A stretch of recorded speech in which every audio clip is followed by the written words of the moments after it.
Hello students. Today we are going to start first poem and the name of the poem is Stopping by the Woods on a Snowy Evening. This poem has been written by Robert Frost.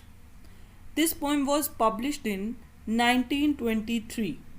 It was written to capture the conflict between man and nature and also to highlight the difference between wishes and obligations we face in our life.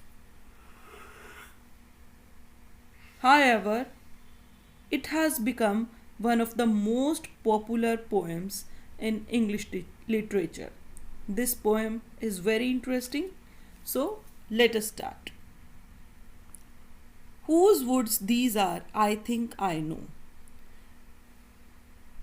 The narrator, maybe the poet himself of the poem, stopping by woods on a snowy evening, right? Whose woods these are, I think I know. ये किसकी woods हैं? Woods यहाँ पे जंगल के लिए use किया गया है. ये किसके जंगल हैं? आई थिंक, मैं ऐसा सोचता हूँ कि मुझे पता है. His house is in the village दो.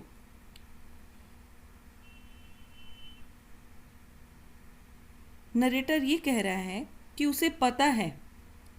हिज हाउस, हिज किसके लिए यूज़ किया गया? जो उन वुड्स का, उन जंगलों का मालिक है, उसके लिए. His house is in the village दो. उसका विलेज में घर है. इन जंगलों का जो मालिक है उसका घर विलेज में है. He will not see me stopping here. वो मुझे यहाँ रुकता हुआ नहीं देख पाएगा. मैं यहाँ रुक रहा हूँ, उसे पता भी नहीं चलेगा. To watch his woods fill up with snow. और पोएट वहाँ पे क्यों रुका? उसकी वुड्स को देखने के लिए, उन जंगलों को देखने के लिए, उस टाइम का जो सुंदर नज़ारा था जब स्नो थी, जो वो जंगलों को, उसके पेड़ों को, उसके पत्तों को हर जगह भर रही थी. तो पोएट उस सुंदर नज़ारे को देखने के लिए वहाँ पे रुक गया. और पोएट का कहना ये है कि जो इस जगह का मालिक है, वो गांव में रहता है, वो ये नहीं देख पाएगा कि मैं यहाँ पे इस नज़ारे का आनंद उठाने के लिए रुका हूँ. Clear? Second, my little horse must think it queer. My little horse. अब एक चीज़ का ध्यान रखिए. My little horse, horse animal है और यहाँ पे लिखा गया है थिंक. अब हॉर्स का काम सोचना नहीं होता, ये एक ह्यूमन क्वालिटी है, तो यहाँ पे पर्सोनिफिकेशन का यूज़ किया गया है. एलिट्रेशन के हमें बहुत से साउंड्स मिलेंगे इसमें, जैसे कि वॉच एंड वुड्स. एलिट्रेशन वो होता है जिसमें repetition of same consonant sound होता है. तो ये वॉच एंड वुड्स क्या है? Alliteration.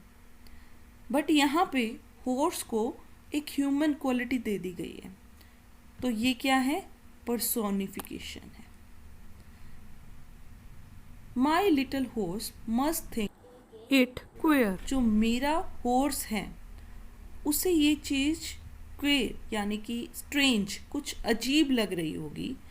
To stop without a farmhouse near.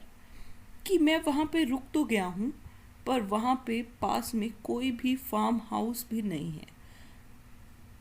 यानी कि जो पोएट है वो बीच में कहीं पे रुक गया है जहाँ पे ना तो कोई फार्म हाउस है, ना कोई रहने की जगह है.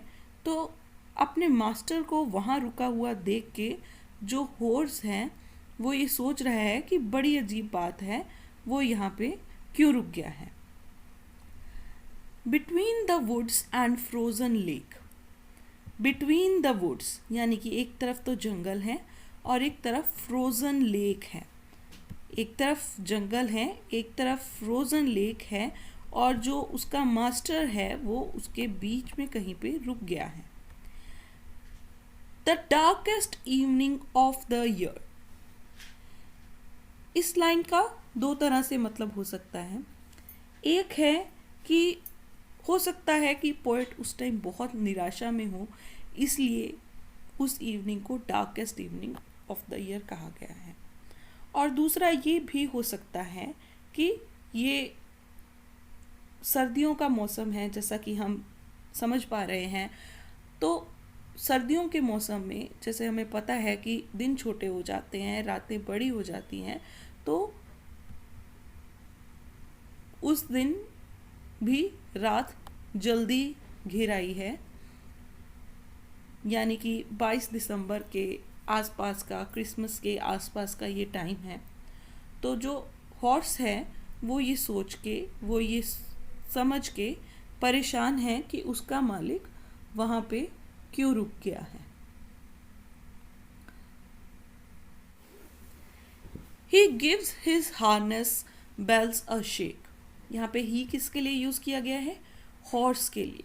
हार्नेस क्या होता है? जो घोड़े की लगाम है उस पर कुछ घंटियाँ, कुछ बेल्स लगी हुई हैं, वो उन बेल्स को शेक करता है।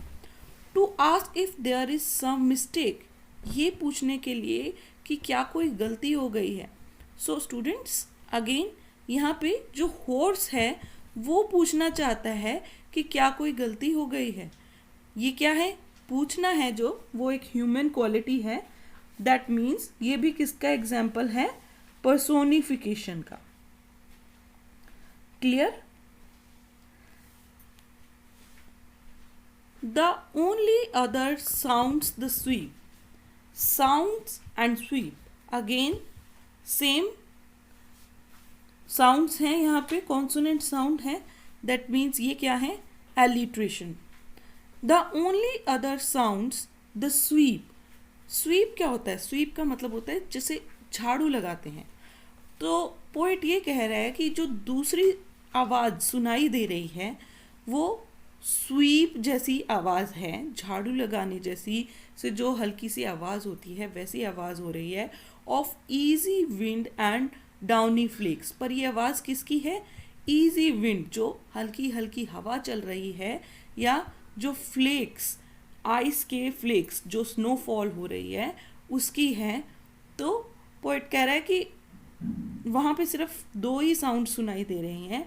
एक तो जो उसका हॉर्स है उसकी हार्नेस में जो बेल्स लगी हुई हैं उसकी, और दूसरा विंड और स्नोफ्लेक्स की। तो आस्क एंड मिस्टेक ये क्या है? पर्सोनिफिकेशन है। और sounds and sweep, consonant sounds have been used, तो ये क्या है? एलिट्रेशन है। नेक्स्ट है the woods are lovely dark and deep. Poet कहता है कि जो ये वुड्स हैं, जो ये जंगल हैं, ये लवली हैं। यहाँ पे पोएट इन वुड्स को अपनी एस्पिरेशन से, अपनी इच्छाओं से कंपेयर करता है। पोएट कहता है कि वहाँ पे रहना, उस नेचर को देखना पोएट चाहता है, बट वो ऐसा नहीं कर सकता है। The woods are lovely dark and deep. जो वुड्स हैं वो लवली हैं, डार्क हैं और डीप हैं, रहस्य से भरी हुई हैं। But I have promises to keep. पर मैंने कई प्रोमिसेस किए हुए हैं जिन्हें मुझे निभाना है। And miles to go before I sleep. और मुझे सोने से पहले, यहाँ पे जो स्लीप है वो डेथ को रिप्रेजेंट कर रहा है। यानी कि पोएट ये कहना चाह रहा है कि यहाँ पे अपनी इच्छाओं को पोएट छोड़ के अपनी रिस्पॉन्सिबिलिटीज़ को निभा रहा है, क्योंकि उसे मीलों दूर जाना है। सोने से पहले उसे अपनी बहुत सारी रिस्पॉन्सिबिलिटीज़ को पूरा करना है उस डेथ बेड पे जाने से पहले। Clear? So students, this was a beautiful poem about nature, and I hope all of you have enjoyed it. Right? Now I am forwarding you one assignment. Please solve it and submit it to me. Okay? Take care. Goodbye.